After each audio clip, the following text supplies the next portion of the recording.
Welcome to the podcast today. My name is Jeff, and I am very excited about our guest today for Keeping It Israel. Hananya Naftali is a leading Israeli Jewish influencer and human rights activist in the fight against anti-Semitism and terrorism against Israel. He served in the Israeli army as a combat medic, and during his service, he fought in the 2014 Gaza war and has treated Syrian wounded civilians due to the civil war. Today, he defends Israel in the international arena, and since 2018, Hananya has been working with the former Prime Minister Benjamin Netanyahu as part of his digital team. Hananya has completed his degree in political science at the Open University in Tel Aviv. And so, Hananya, welcome to the program today. It's great to have you on the podcast. Thank you very much for having me, Jeff. It's a true pleasure. Well, the pleasure's ours, and I know I have reached out a number of times in the past and just for whatever reason, never been able to connect. And so I'm excited that today we get a chance to talk. And we want to know first a little bit just about you. So tell us a little bit about your background. How long have you lived in Israel? Well, I was born and raised in Israel. I was actually born in the Upper Galilee in the city called Tzfat, a little town that is really beautiful. It's really beautiful up there. And I spent my childhood in the heartland of Israel, in Samaria, in northern Samaria. And so I basically grew up in Israel, born and raised. And it was, I have to say that at first, when you grow up in Israel, you grow up in this survival mode that from a very young age, your parents tell you, hey, if you hear a siren, know how to react, know that you need to run to a bomb shelter, or if you hear shootings, know how to react. So it's a crazy neighborhood. But I have to say that when I speak to people around the world that love Israel and that come and, that Israel for them is such a special place, it really makes me be so appreciative of the fact that I have the privilege of living here. If I want to go and visit Jerusalem, I take my car. It's 40 minutes from where I am right now, or the Sea of Galilee. I actually grew up 15 minutes from the Sea of Galilee. So, this is a little bit about my background, and it's a true blessing to be able to be an Israeli. Well, that's amazing. So you're what's considered a Sabra Jew. Is that correct? Indeed. My parents, they immigrated from the former Soviet Union. As soon as communism collapsed, they escaped Russia with the help of the Jewish Agency. They shipped them to Budapest, and from Budapest to Israel.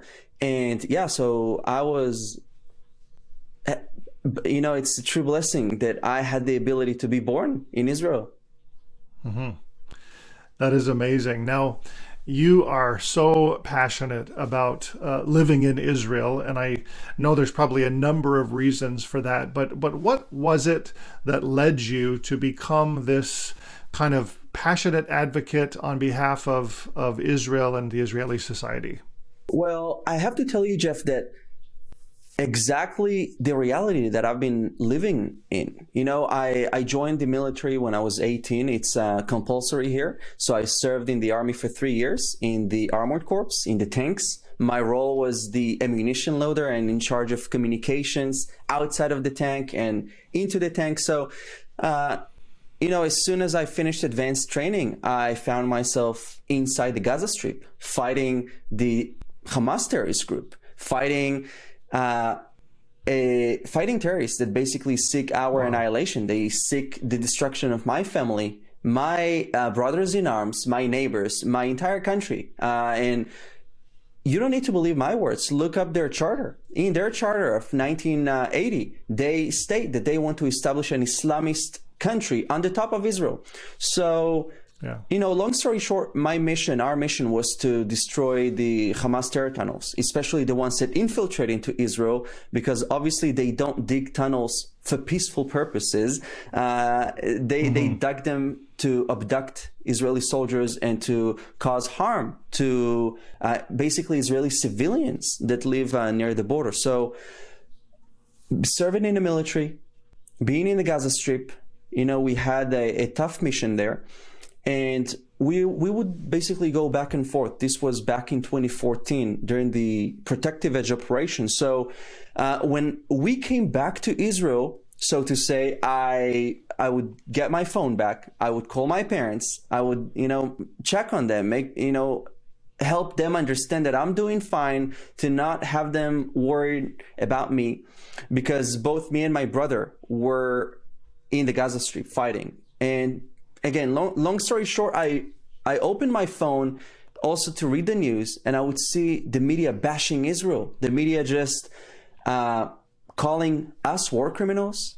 And I saw massive protests against Israel, burning the flag of Israel, holding the Palestinian flag. And it made me angry.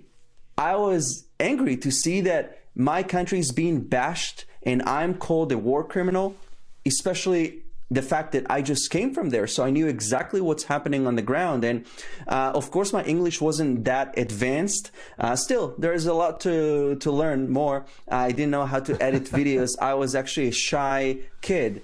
I was that kid that, I always wanted to sit in the back. I ran from attention like from fire. So, but this was a turning point for me, because I decided to take a stand and to tell the truth about Israel, to tell the story of Israel from my perspective, not from an organization perspective, just me, an Israeli who lives here and who wants peace. So that's how I started. Wow. That's an incredible story, and I love to hear the passion. I think that people, if you're watching, if you're listening, you need to take note that this passion comes from the reality of living on the ground in the land of Israel, not what the media is saying, not all of the things that you might be hearing as you're watching and listening on your television sets or on your phones. This is firsthand information. And so, Hananya, thank you so much for just kind of sharing about that. I think the passion just really comes through. Now, you have over the years, it's amazing to hear you say that, you were just a shy kid, that you ran from attention and didn't want to be in the limelight. Now you are a social media influencer with over 1 million followers on Facebook. I don't know about the other platforms, but you really are getting a message out. And first of all, I commend you for that. I think it's amazing. Thank you. There is something underlying here that we want to talk about, this topic of anti-Semitism. There definitely, Israel is surrounded by Arab enemies, and you are you're just in a pressure cooker all the time. But there's a bigger thing at play here that is not just coming out of the Arab world. It's coming from all kinds of directions around the world. Talk to us a little bit about your definition of anti-Semitism, just so people can understand what this is that we're discussing. Absolutely. And first of all, I do have to say that I'm forever grateful for the people that are taking interest in what's happening in Israel, and especially Christians who are praying for Israel thousands of miles away from Israel. I have to say that when I fought in the Gaza Strip, I knew that people were praying for Israel, were praying for me personally. And I knew that although they did not see the results of their prayers, I have to say that I felt the result of the prayer. I felt being charged with energy and with power, like divine power. Wow. that just I do not have an explanation to that. But so I'm forever grateful for that. And being able to share the truth about Israel it's not about me. It's greater than me. It's greater than all of us, because it's a movement that we have created to tell the truth about Israel without apologizing. And that connects to anti-Semitism, because we need you guys more than ever. Obviously, I'm an Israeli Jew, a believer myself. So being an Israeli Jew, I'm biased. Of course, I want to eradicate anti-Semitism, but I think that it should be the mission of all of us, because if we don't stop anti-Semitism, right, it may start with the Jews, It may go on to other minorities, but it will eventually target you as well, because hatred has no limits. It has no borders. It's a radical ideology.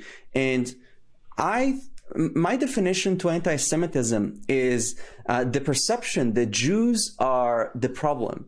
It began with the missionary of Christianity, so to say. In my opinion, it was fake Christianity, because you don't persecute Jews when you want to, if you want to tell them about your beliefs. But the missionaries of the fake Christianity, they used to say, you do not have the right to live among us as Jews. Convert and then you'll be fine. The Nazis took it to the next level. They said, you do not have the right to live here at all. And they would blame the Jews for economic problems. They would blame us for their problems. And today we are seeing this ugly, disgusting disease. It's on the rise. Anti-Semitism is on the rise. And Jeff, this is a more dangerous disease than the so-called COVID. And it's a disease that cost over 6 million of lives, innocent lives that were exterminated in the name of anti-Semitism. So anti-Semitism is basically seeing the Jews as the problem, and seeing us Jews as as a problem, the biggest problem in the world. That's how we feel. That's how I feel about it as a Jew. I want to ask you this. What is it that you think makes the Jewish people unique? Why are the Jewish people targets, in your opinion? I think that obviously throughout history, we have seen how empires again and again try to destroy the Jewish nation, from biblical times to modern times. And what makes us unique is that, first of all, we are normal people. We are simple people that want to live normal lives. I want to live for work and get back home alive. And I don't want the fact that I'm wearing my kippah or my Magen David necklace, Star of David necklace, to be an issue. Jews are normal people. We don't, if you ask most Jews, they don't want any special treatment. They just want to be treated like normal people. And we are no different than Canadian people in that aspect. We're just normal people. But I think that the fact that Jews have been blessed with success, this has become an issue of jealousy. People have become jealous of Jewish success, so to say, and then they wanted this for themselves. But instead of working to it, they just wanted to strip the Jews of their success and just take it upon themselves, just as the Nazis did. They wouldn't let Jews go to universities because they were Jews, and to own businesses. So this anti-Semitic phrase, the Jews control the banks, Jews control the world, this is just shows you the envy that people hold in their dark hearts. And I want to be able to communicate to these people with these dark ideologies that I'm just a normal human being. I have worked my way up to success, or whether it's in banking or whether it's in public speaking or anything. At the end of the day, many people would say that jealousy is the root of this very dark anti-Semitic ideology. Wow. Now, there's just some interesting ways that this gets expressed toward the Jewish people. Share some of the more common examples of how anti-Semitism is manifesting itself today, and maybe, what can we do to fight that? Well, I'll tell you a story. I visited Europe I was there on a speaking tour in Germany, actually. And it was really amazing. You know, I met people that they cried, they hugged me and cried, and saying that their grandfather, their ancestors were officers were Nazi officers, and today they're trying to change the path and to take a stand for the Jewish nation. So that itself was an absolutely amazing experience to be able to build bridges together. But regardless of that, we went and visited the synagogue, and you know, I like to film stuff. So we are approaching the synagogue. You know, it's a one-way street, and there were German police officers everywhere. They immediately approached us and asked us questions. Why are you filming? What are you doing here? And when they understood that I'm actually a Jewish visitor that wants to visit this synagogue, so they let us in, and you go through airport security checks, and they check your bag, they check everything. And you know, the question that I had on my mind is, why do Jews need so much security? Why do we need heavy security? I don't see heavy security outside of churches, outside of mosques. You know, nowadays with we've seen recent shootings outside of churches, inside of churches, with this really heartbreaking shooting that was a few years ago in Sri Lanka, and also in several other places around the world. But you know, it's this blind hate is manifested in the fact that they see a Jewish symbol such as Magen David and they attack you. I've been approached by French Jews that are telling me that they are afraid to wear their Star of David necklace or kippah when they go outside their homes. And also, you know, the state of Israel also advises Jews where they go to, you know, certain countries to hide their Jewish identity. So, you know, it's this blind hate. It's like it's turned on when you see when you recognize someone as a Jew, and it's a big problem, a big problem that we all should combat. And I think that what we all can do is, first of all, to not act out of this same blind hate towards these people, but out of courage, and not be apologetic, to be you know, we should be proud of who we are. And I always say that it is the anti-Semites that should be afraid, not us Jews. We are not committing any crimes. You know, since when do, you know, Right. Wearing Star of David necklace is a crime? You know, these people that commit crimes, they should be scared. And I encourage us all to speak up, to not be indifferent, because if you are indifferent, you side with the perpetrator and not with the victim. Yeah, and we need to call it out absolutely 100%. I think that that's very critical. Comment on some of the more sort of organized and mechanical approaches to anti-Semitism, the things that are sort of intentionally aimed at hurting Israel as a nation, or harming the Jewish people. Well, we have these.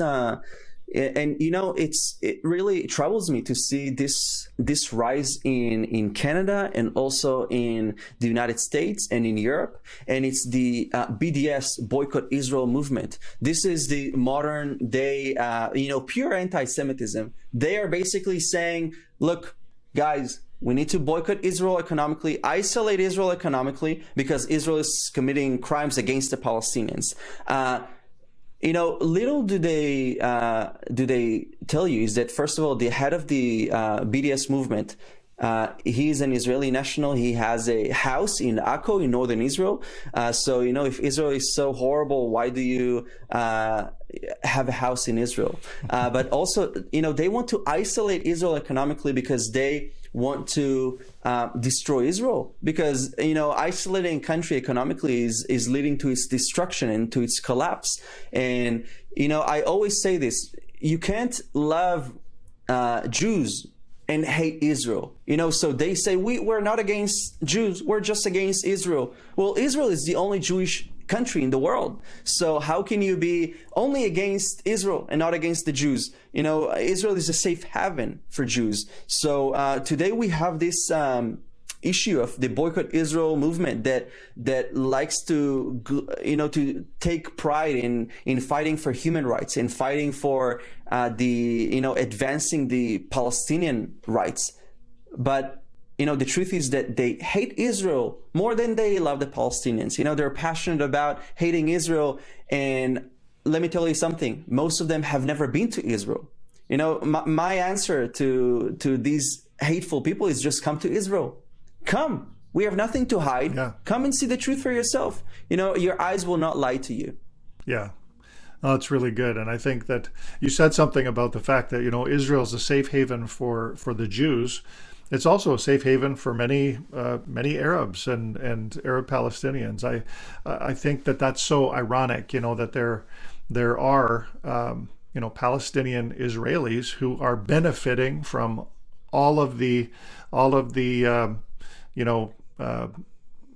benefits of being a part of the country, and they're able to run and serve in the Knesset if they wish. There's just so many things that seem fair, about Israel, and then they turn around and are trying to harm the nation. Exactly. I think we can probably agree that Israel as a nation, doesn't do everything perfectly, but at the same time, there is so much that's positive and so much that's good about it that we need to make sure that people understand this.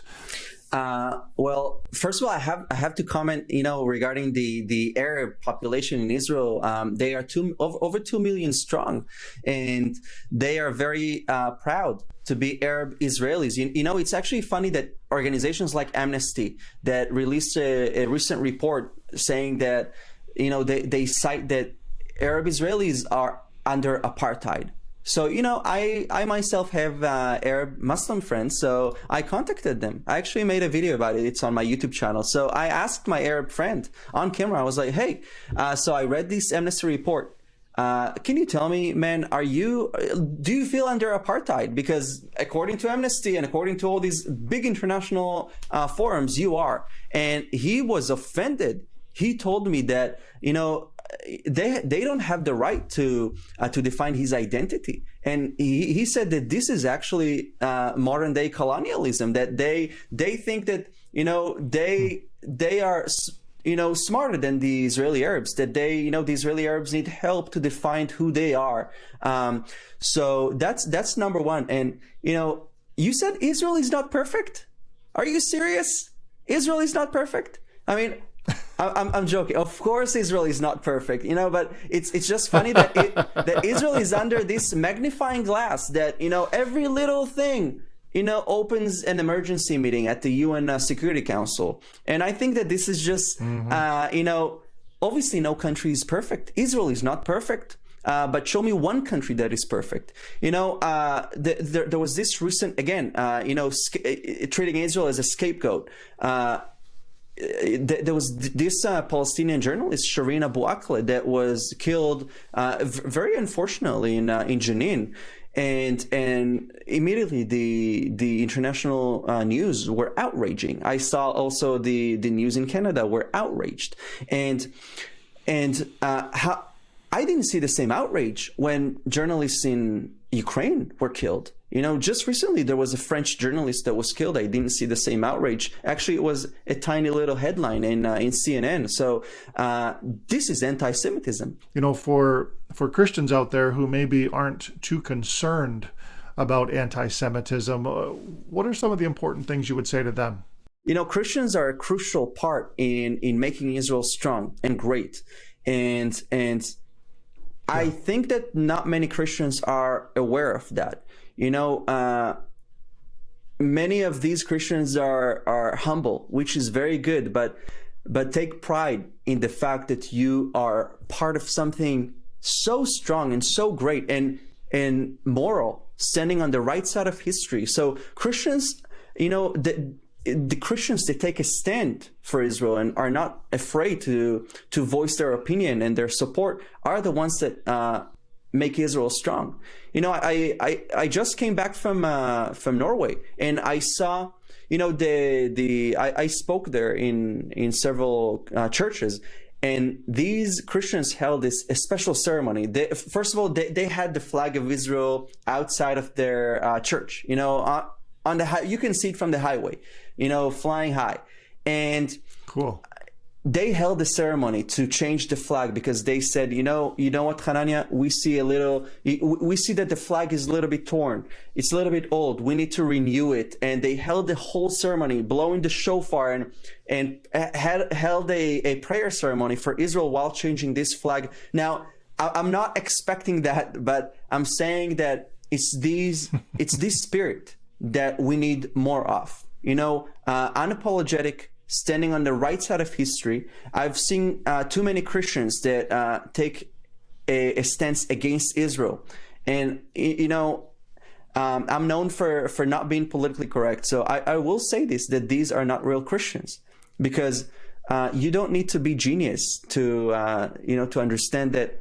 Just open the Bible and you'll see the word Israel, Israel, Israel, Israel. It's important to God. Should be important to us as well. Yes, absolutely. And I think that, that's one of the things I was trying to sort of get at here, because I know, traveling around Canada and the US to churches and talking to pastors, that there are churches out there who are, apathetic, at the very least, against or about the subject of Israel and the Jewish people. You're right. There are also many who have taken a stance against Israel, which is extremely sad to me.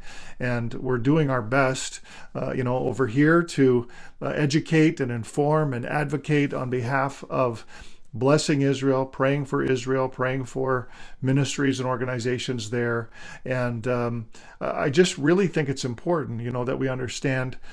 We always come back to this, and it almost sounds cliche, but Jesus was Jewish, and if we believe in Jesus, there's a Jewish connection right from the very start, and I think that we need that message to get out to those of you who are listening today, those of you who are watching, that if you're a believer in Jesus and Yeshua, then you have a connection to the Jewish people, and you need to find out more about that at the very least. Understand the Hebrew roots, the Jewish roots of your faith, and from there, I believe God will develop in you not just an interest about Israel, but a love for that place, especially if you will go to Israel.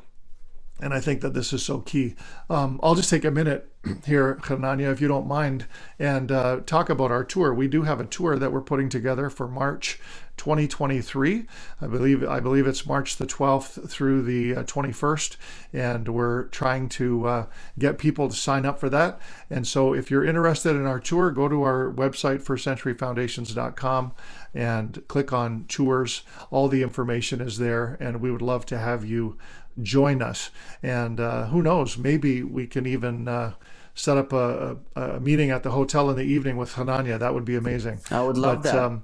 We'll talk about that maybe in the future. Listen, this is so good to be able to talk to you and understand about your passion. Now, you worked with Bibi Netanyahu for a number of years. Are you still connected? Yes, I still work for him now. Excellent. I wasn't sure what the status of that was. That's amazing. Yes, I've been working for him since 2018. So I started to work for him at the age of 22. Now I'm 26. So next month turning 27. So it's a true blessing to be able to serve Israel and to serve to do good in this position. Yeah, I'm sure. Well, that's incredible, and I love your story and love to see what you're doing. I myself have been following your accounts for a number of years, and it's just great to be able to spend some time chatting with you today. I hear that you're coming to Canada soon. What's the purpose of your upcoming tour? Well, actually, it's going to be my first tour in Canada. So it's going to be a quick and strong one. So I'm super excited. I'm going to be in Toronto and in the Niagara Falls. So, going from speaking to Jewish communities to Christian communities, and I really want to strengthen people to be more bold about what they, what they feel towards Israel, and to strengthen their knowledge, because knowledge is strength. And I allow myself to say that the leadership in Canada is not going to it's not good for Israel, and it's not good for Canada.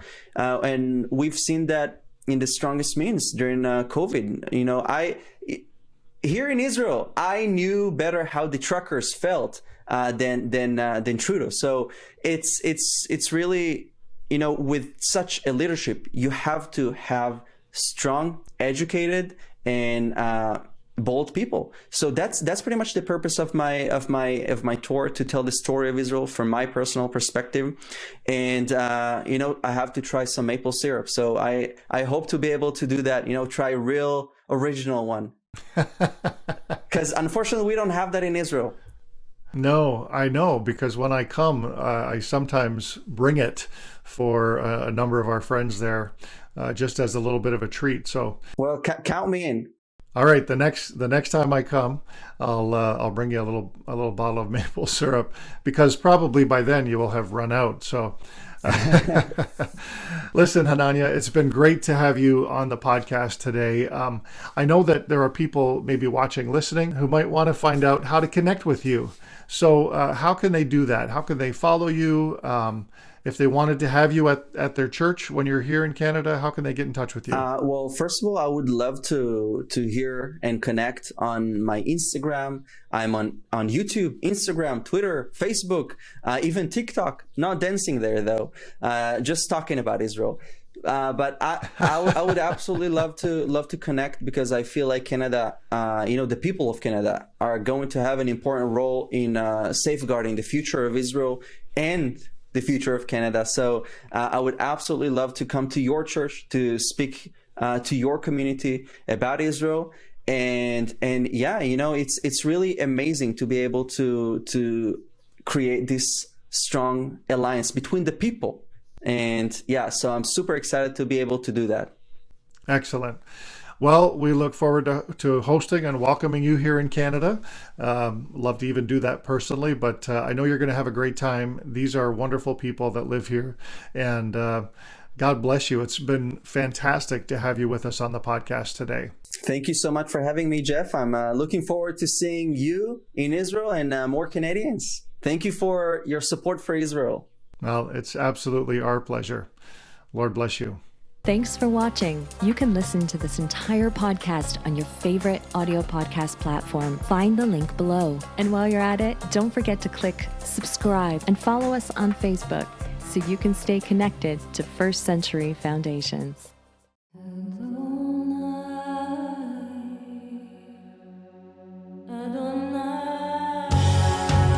Israel came out of Egypt. They came out as an army. But how much of it can be proven archaeologically? Available now from First Century Foundations, the powerful documentary series Miraculous Victories of Israel. The enemies of Israel gives unequivocal proof of the actual events. See how God's promises to His people have helped them survive and conquer through perilous times from Abraham to today. Seemingly small against super big, against all odds. It's miraculous that a nation can survive 2,000 years without a home under the worst conditions. To order your digital download or DVD copy, go to miraculousvictories.com today.